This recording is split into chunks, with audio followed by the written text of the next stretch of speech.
Today, we're going to talk about prison contraband, but I want to approach this one a little bit differently because whenever a correction officer, a nurse, somebody working inside the prison gets arrested, everybody jumps in the comments and say how dumb they are, how stupid they are, they had a job, they ruined their career. But I spent years incarcerated. I've seen how the relationships can dwindle. I've watched the relationships between inmates and staff. I've seen how the boundaries disappear. I've participated in relations with a correction officer. So today, we're not going to excuse anybody. I'm not saying all correction officers are corrupt. And anybody we talking about in this video is presumed innocent until proven guilty. We're going to talk about two separate cases in South Carolina. These cases were sent to me by different people in my inbox, so I decided to speak on it. Let's have a conversation.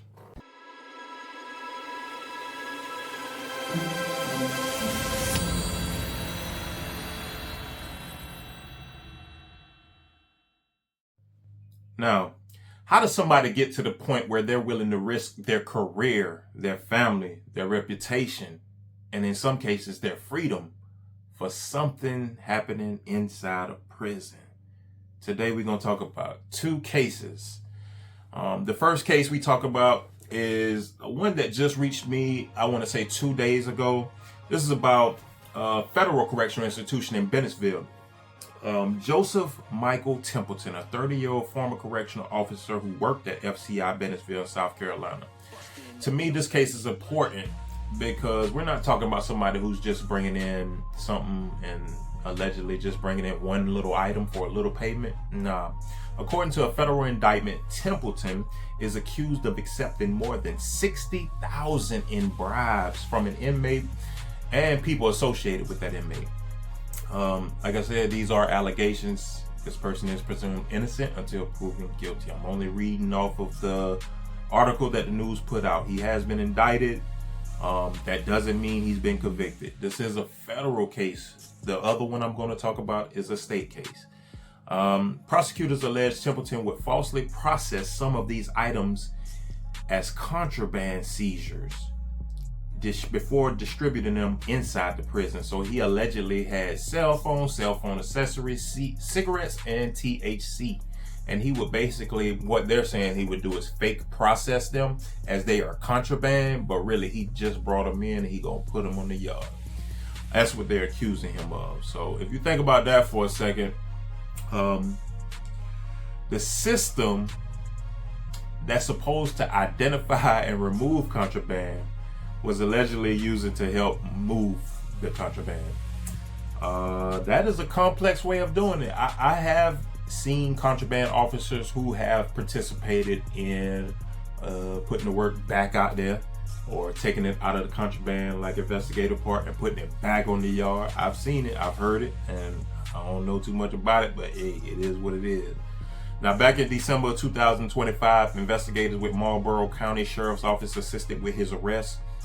Authorities said at the time they seized contraband and narcotics with a projected institutional value of more than $100,000. They don't know the real value. They can only assume because numbers go up, they go down. This person may pay $500 for a phone. This person may pay $1,000 for a phone. So everything fluctuates. He was initially charged locally with possession with intent to distribute marijuana and contraband. Now the federal picked it up for bribery, money laundering, and possession of marijuana with intent to distribute. If convicted on the federal charges, reporting on the indictment says he could face up to 20 years in prison. Probably in the same prison he's been working at, right? But yeah, $60,000, man. That's what they were saying that he's allegedly received. He's a 30-year-old guy. I don't know how long he was working at FCI Bennettsville. Doesn't really say. But I do know when it comes to the contraband, man, younger officers, older officers, female, men, it doesn't matter. It really doesn't matter. It really does not matter. Man or woman, anybody can get it. Anybody can be persuaded to do it. You would be surprised who will do it for how much, and you'll be surprised who they'll do it for. So these are the potential things. Boundaries eventually get crossed when you have conversations with these officers. I'm pretty sure in their training, they are taught to not go personal. They are taught to limit these conversations. But once you build the conversation, once you build that relationship, build that friendship with that officer, you get to know them. They get to know you. Y'all become cool. So now y'all talk about things that are straddling the lines sometimes. Or you test the boundaries. As an inmate, you will test the boundaries. I've tested plenty boundaries, trying to see if this person liked that, if this person bout that. Because some people come in the door ready to get to work, like ready to help us inmates. A lot of officers come in there with that mentality. A lot of officers come in with the mentality, I'm just here for my job, paycheck. Y'all leave me alone. I ain't bringing nothing. So you have both. Just like in society, you have criminals and you have regular people. I mean, in this case, in these situations, these officers get persuaded by money. They get persuaded by conversation. They get persuaded by safety. I've had officers said they were protected by certain individuals. That's a fact. And in dangerous yards, in dangerous institutions, in dangerous dorms, what do you think them officers want? They want some type of layer of protection. Once they realize the correctional facility is not going to protect them against 150 inmates in one dorm, and it's just one officer, I know for a fact they cannot get back up down there in time. They won't be able to get back up down there in time. Yeah, they have a little button they can hit for emergency, but that officer can be towed up by the time them people get down there. You know what I'm saying? So these officers do this for many different reasons. You could say it's money. You could say they stupid. You could say they throwing their whole life away. But guess what? You ain't in their shoes to understand what they're going through. They might have become threatened. Some of them get extorted. Some gangs will put it down on them. And that doesn't just happen overnight. That doesn't just happen the first day. That happens over time. You may even help the officer in situations, and now that officer owes you a favor in your mind. So it's plenty ways how this can take place. Like I said, favors get introduced, boundaries get crossed, money gets introduced. You get to hear about the bills. You start asking them about their outside, their relationship life. Like, it's so much that goes into just these situations. And this was a federal officer. This right here is a case where I've never been to the feds, don't want to go. Met a lot of people who went to the feds, but this is in Bennettsville, South Carolina, so I think they just been jugging, doing how they do. He probably know about South Carolina getting them things in, and I'm pretty sure the feds is a little bit different. They not flooded like South Carolina Department of Corrections. All right, so that's that case. Let's talk about the second case. This is Courtney Williams. She worked at Kirkland Correctional Institution in Columbia, South Carolina. This one involves she's a 36-year-old former South Carolina Department of Corrections nursing supervisor. So she was a nurse. This just shows you a different level of, it ain't always got to be an officer. So this was a nurse. Williams worked at Kirkland R&E, that is the Reception and Evaluation Center. That's where you first come to prison. You go there, you get your pictures taken, they take all of your stuff from you, you be evaluated, they try to see what yards they're gonna put you on, see how to classify you, and you stay there for about 45 days. Some people stay there for 4 months.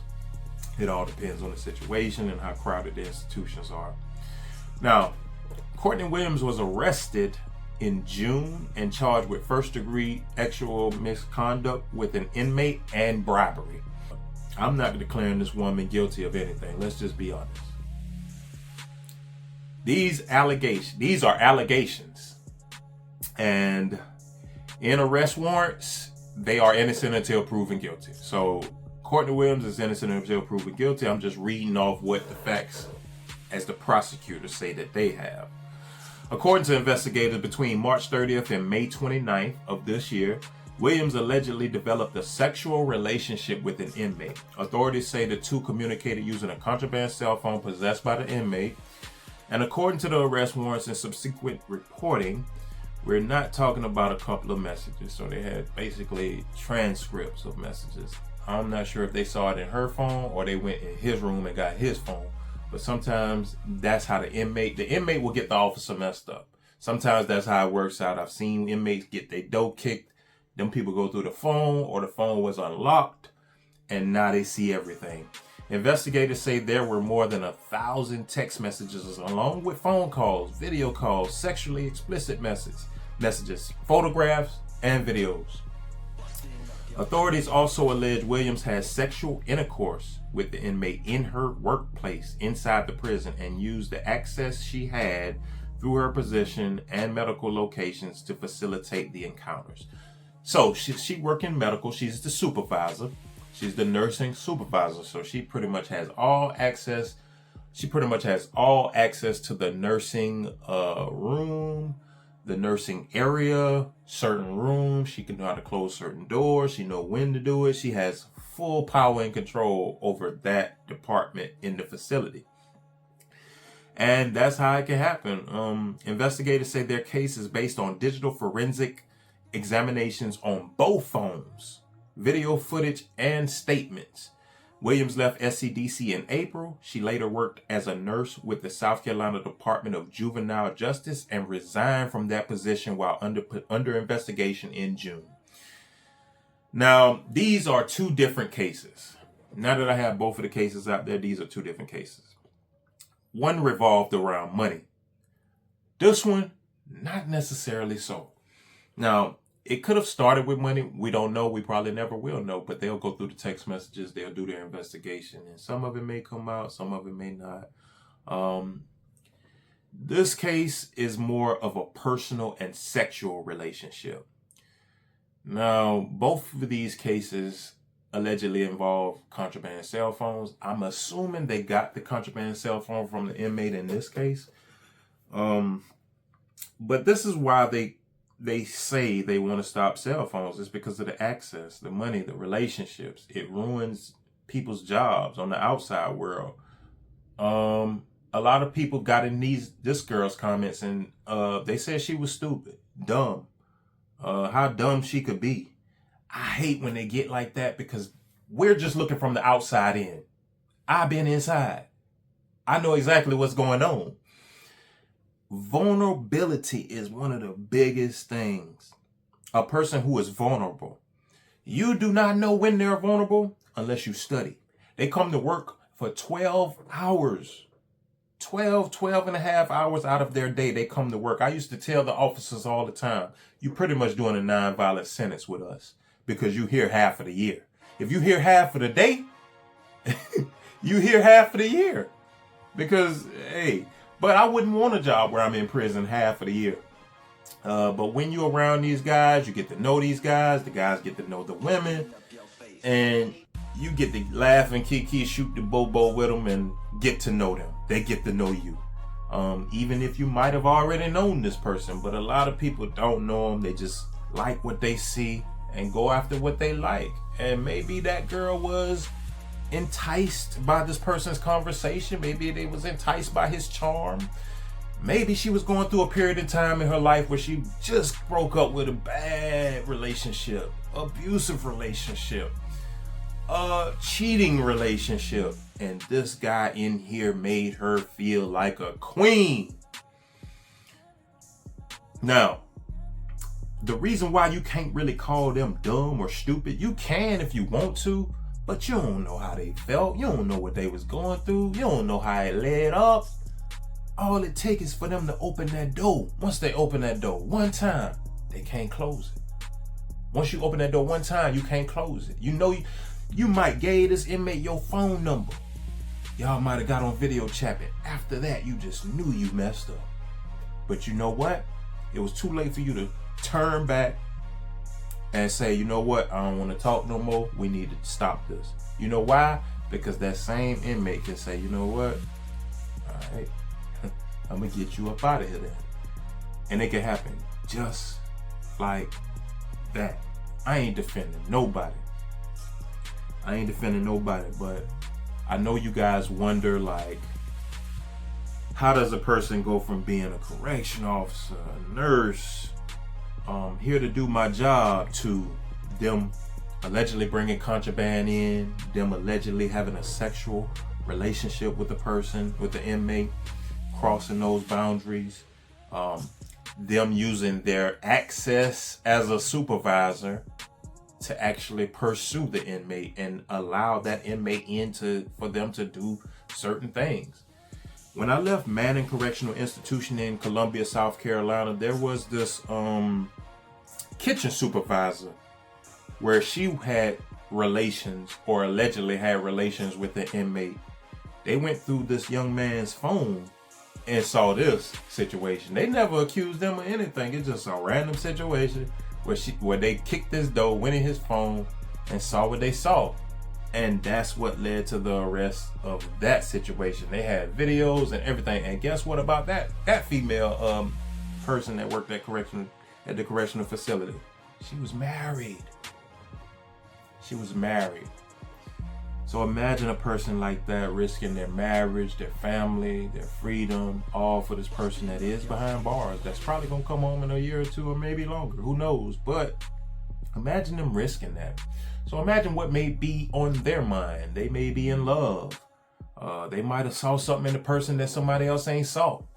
And that goes for both ways. You know what I'm saying? Maybe she was done with her husband, and you know what I'm saying, she just wanted to start something new. It's so many ways to understand this that you can't just say they're dumb. You really can't. You ain't in them person's shoes. You ain't really understanding the logistics that goes behind what they're doing. Everybody has their different reasons. Inmates have to study these people. They sit down and study them. I know this for a fact. I've done it. We'll go in the room, talk about the new girl, and go in the room and say, man, what's up? You go down there, holler at her, I come right behind you.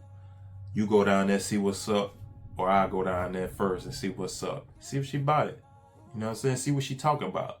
Or I got the money, so I'm going to send him down there. He a smooth talker. I'm going to send him down there and see what she talking about. You know what I'm saying?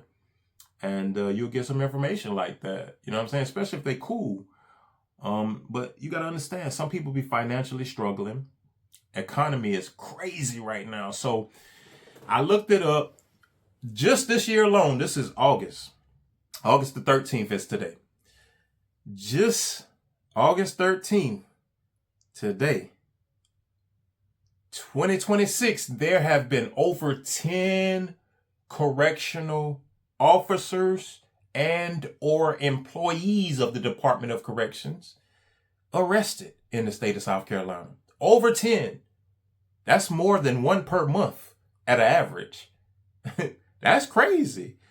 But like I said, these people be having relationship issues, abusive relationship issues. Some of them bend the rules. Some of them like attention. Some of them want to feel important. You talk some of them into favors. They can start small favors. You know what I'm saying? It can start with something simple as bring me a candy bar or this. It's just small, man. It's simple things that could go far. I remember my first time trying to get something in. You know what I asked for when I was talking to the officer trying to get it in? I said, I just want top papers. That's rolling papers. Joint papers. The white joint papers. The little small ones. She was like, that's it? I was like, yeah, that's all I want. And you know why? I would take those top papers and sell them for $50 to $100 a pack. A pack had 100 of them in it, but it's so thin like that, you get the whole box in. So if I sell all of them for 100, I just made about $30, $200, whatever.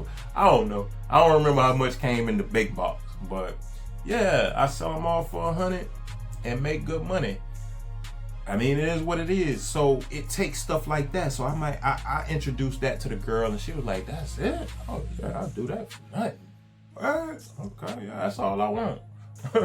So if you start like small, you can build up. And that's what happens. I'm not giving up the game. I'm just telling it like it is, because there's more ways to get it than just what I'm saying. I'm just telling y'all what I seen and what I had my hands in, because I've dealt with COs. I've dealt with COs from the county jail all the way through my prison bed. I used to get money You know what I'm saying? Like I said, everybody in there can get some kind of money because everything is a hustle. But these COs will definitely move for money. And I think what's going on now is, since phones were introduced years and years ago, maybe 10 plus years ago, into the prison system, it helped a lot of people run that checkup. And you got people running that checkup on a lot of different ways. One of the ways that I started running mine up was we would talk to people on Moco Space or something, get girls. Go on the chat line, get girls, and get them to send you money. So you'll have about 5 girls sending you $100 a week type shit like that. And that's how it started for me. My homeboy put me on, my homeboy Yuck, Free Yuck. He showed me that. And eventually you start elevating and doing other things, you know what I'm saying? Because there's other things you can do with the money once you get it. You can buy groceries, sell food.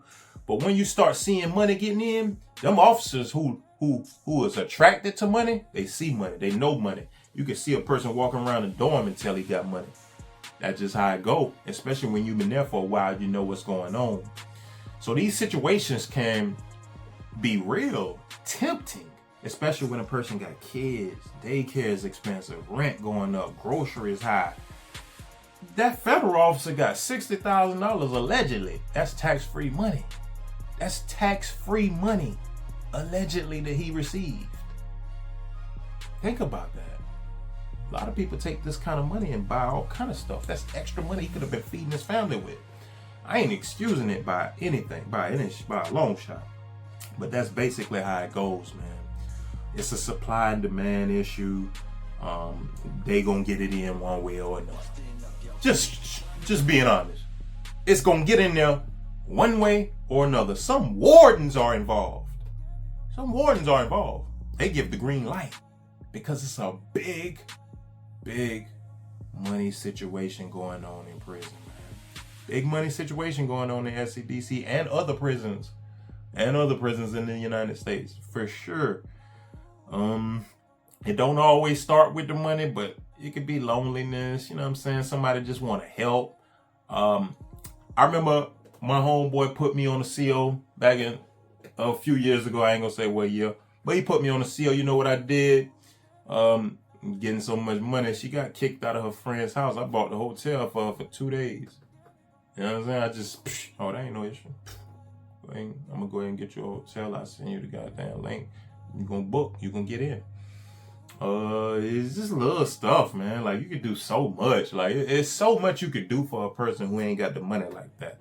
And that's why I say it can start with money, and it ain't always got to start with money. It can start with a conversation, and that conversation can take you everywhere you need to go with it. You know what I'm saying? The first favor, and let's talk about the favors, because the first favor is the most important one for you guys who are correctional officers or want to be a correctional officer. I ain't giving y'all no tips or game or anything. It's money back there. But you got to be smart about how you getting it or what you're doing.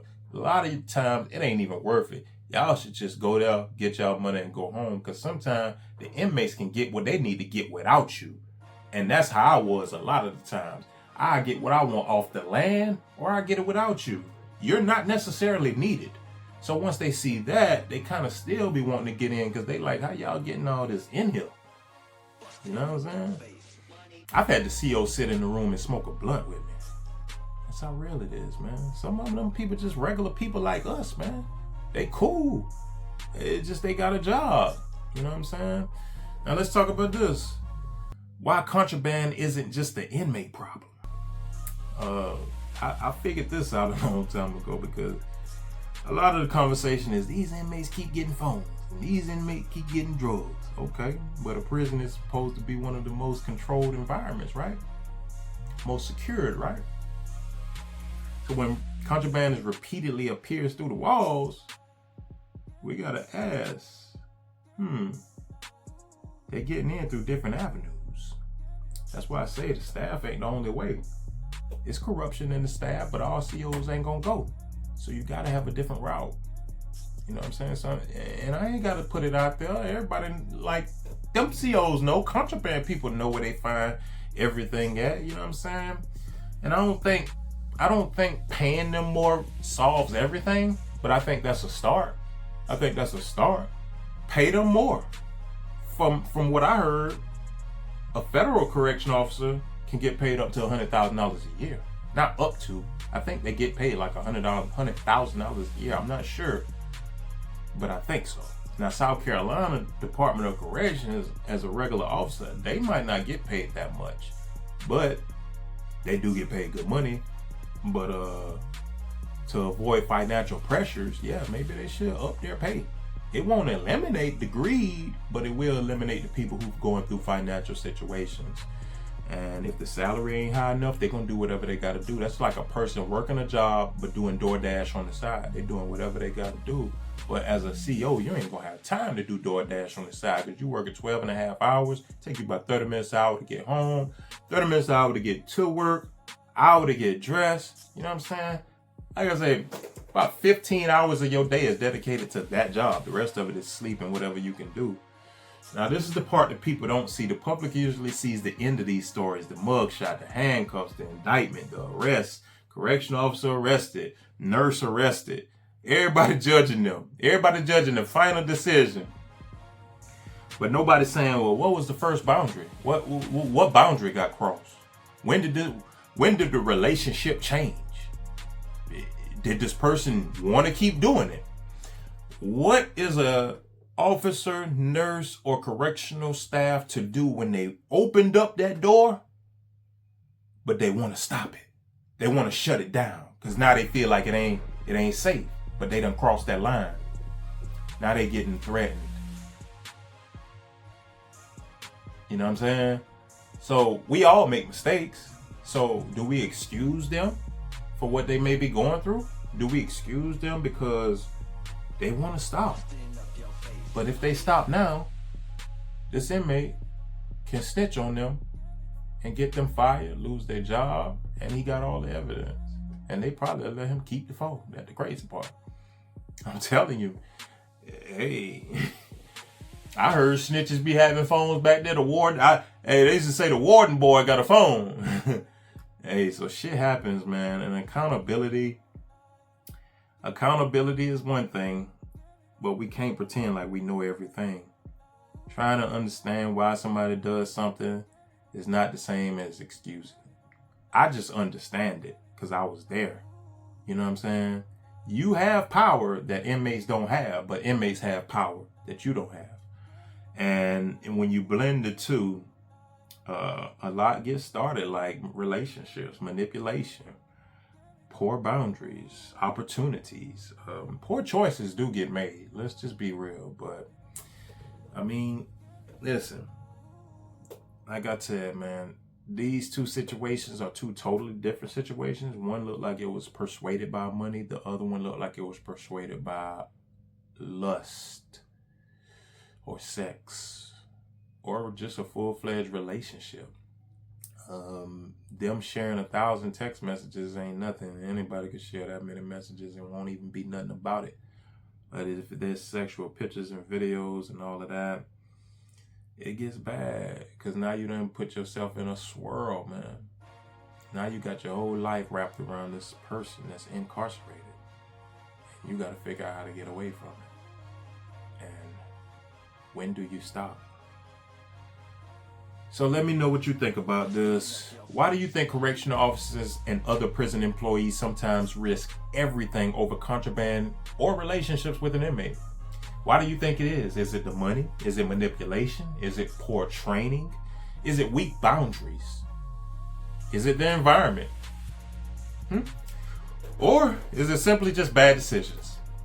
Let me know what you think in the comment section, man. Just be respectful. Keep in mind, these are someone's mother, father, brother, sister, all of that, man.